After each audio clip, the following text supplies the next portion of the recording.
Olá, professor. Nosso trabalho é sobre a competência crítica em informação. Nós iniciamos com um pouco da historicidade da própria teoria crítica. Ela tem os seus antecedentes mesmo nas ideias de Marx, de Engels, que já criticavam a sociedade do modo como ela estava se dando, a sociedade capitalista, e da forma como ela se dá até hoje.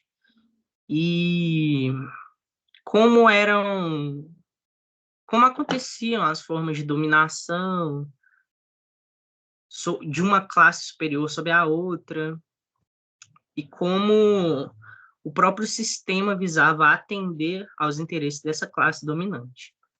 Mas a teoria crítica em si, ela tem um início definido aí em 1937, quando Max Horkheimer, que é um membro da Escola de Frankfurt, ele vai estar publicando a teoria tradicional e teoria crítica, o livro Teoria Tradicional e Teoria Crítica. E esse é considerado aí como o início da teoria. A teoria crítica, voltando um pouquinho na Escola de Frankfurt, ela é formada basicamente por dissidentes do marxismo, ou seja, pessoas que em determinado ponto acreditaram no marxismo, mas que acharam que ele não seria suficiente para trazer as mudanças que eles acreditavam que eram necessárias para a sociedade. Os membros da escola de Frankfurt, inclusive, eram considerados pelos acadêmicos da época como pessimistas, que eles tinham uma visão mais de constante opressão, de constante dominação por parte das classes superiores. Como eu citei, a teoria crítica utiliza-se de pressupostos do marxismo para explicar o funcionamento da sociedade e a formação de classes. Ela parte dos princípios de crítica ao tecnicismo das ciências humanas, estudo da organização e consciência dos trabalhadores industriais.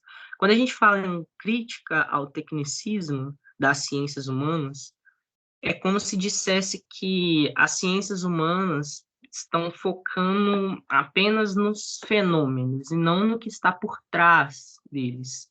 Isso é um tecnicismo, é uma coisa sistemática. Você vê ali o que está ocorrendo, mas você não analisa o que levou isso a ocorrer, por que está ocorrendo. Então, ela vai ser uma crítica mesmo a essa análise assim, técnica que fazem dos fenômenos. É, até tem uma expressão que eles usam, que essa análise deveria ser dialética, né, que ela deveria levar em conta aí os seus antecedentes, a historicidade e tudo mais.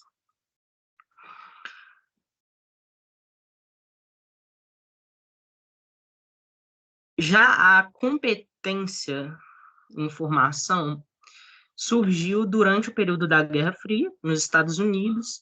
Competência em informação era basicamente assim, a capacidade que as unidades de informação dos Estados Unidos tinham de fornecer para o governo informações voltadas para a competitividade mercadológica e militar. Ou seja, era uma coisa assim, bem focada em guerra mesmo. Com o passar dos anos, essa questão da competência ela foi ganhando uma notoriedade maior, com participação de educadores, pesquisadores. Então, chegou um determinado ponto em que competência começou a ter um significado de eficácia, o uso, a avaliação da informação. Como a gente cita aí no trabalho, tem um documento dos anos 2000, que é a Associação dos basicamente assim, de pesquisas de bibliotecários, define a expressão information literacy como um conjunto de habilidades do indivíduo em reconhecer quando a informação é necessária e ter habilidade para localizar, avaliar e usar a informação eficientemente. acrescida de valores de responsabilidade, ética e legalidade. E aí a gente resolveu fazer essa pergunta, mas ética para quem? É aí que entra a teoria crítica.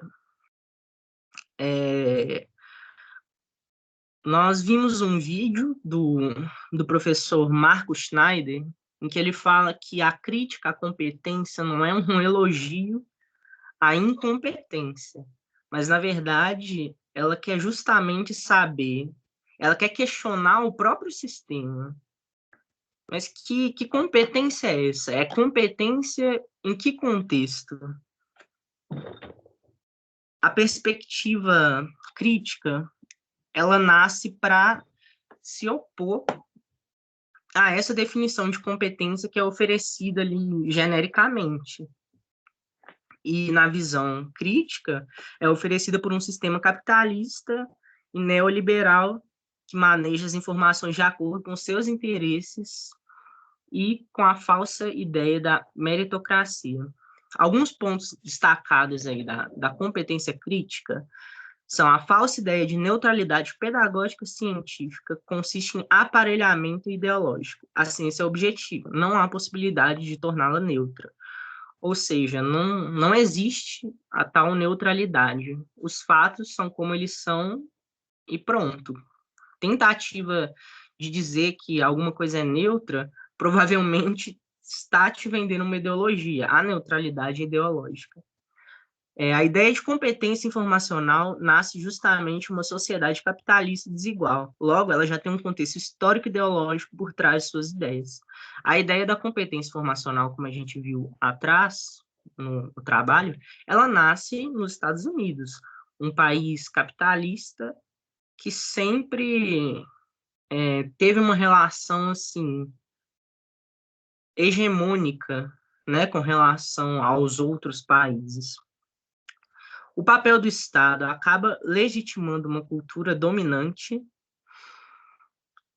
a separação do foco tecnicista das abordagens informacionais, essas coisas a gente citou anteriormente, e a premissa de universalização do acesso à informação e cultura acaba por também ser utilizada como forma de imposição de uma hegemonia, que é basicamente como o professor, né, citou na sala do livro Como Ler o Pato Donald. Então, com a premissa de universalização do conhecimento, da cultura, de levar filmes, levar histórias em quadrinhos para um lugar que não tem acesso, na verdade não é só um ato, não é um ato de bondade. Tem um interesse de uma classe dominante ali por trás. Alguns autores aí que eu achei importante destacar, o Armand Matelar, que foi o que nós citamos, ele é belga e foi o autor, né, um dos autores do Como Ler o Pato Donald. Ariel Dorfman, ele é um ator, ensaísta, dramaturgo, acadêmico e ativista dos direitos humanos, nascido na Argentina. Ele foi exilado pelo governo do ditador Pinochet e, junto com o Matelar, ele escreveu a obra sobre, com a crítica, né, ao desenho, às revistas norte-americanas. Tem o Yves Toudze, sociólogo francês. Ele estudou as condições técnicas e institucionais para inovação e o quão aceitáveis seus eventos são para a sociedade. Produziu uma das análises mais pertinentes sobre informatização. O Ives também tem uma obra, um livro publicado em parceria com o Matelar. Algumas vertentes que a gente destacou aqui do pensamento crítico da informação são nas áreas da própria ciência da informação. Na biblioteconomia, nós temos a ideia das unidades de informação utilizadas na formação de um cidadão crítico e protagonista. A gente pode resumir como a nova biblioteconomia, que é um movimento que surgiu aí recentemente. Tem na arquivologia a teoria crítica é utilizada para analisar a forma como os registros escritos estavam a serviço das classes dominantes. Na museologia, parecido com a biblioteconomia, surgiu o conceito de nova museologia, que busca desvincular essa ideia dos museus com a história da elite, né, com as suas obras de artes caríssimas, com os seus objetos de reis e rainhas, e mostrar que o museu, na verdade, ele deve se integrar com o homem na sociedade. Ele pode retratar o seu cotidiano, ele pode, ele pode ser uma coisa assim que retrate mais fielmente a visão do cidadão.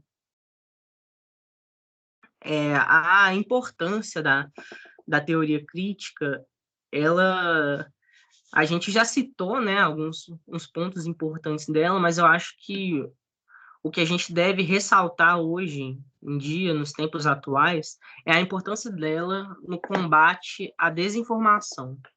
Porque a teoria crítica é aquela que vem para mostrar para a gente que nós precisamos analisar a informação, de onde ela vem, por que ela vem. E é isso que está fazendo falta hoje em dia, ainda mais nesses tempos aí de pandemia, em que está custando vidas. Então, a teoria crítica, ela, ao nosso ver, é um dos melhores caminhos para enfrentar essa onda de desinformação tão grande que tem surgido com esse aumento exponencial do fluxo informacional. Aqui nós colocamos as referências, e esse foi o trabalho. Obrigado.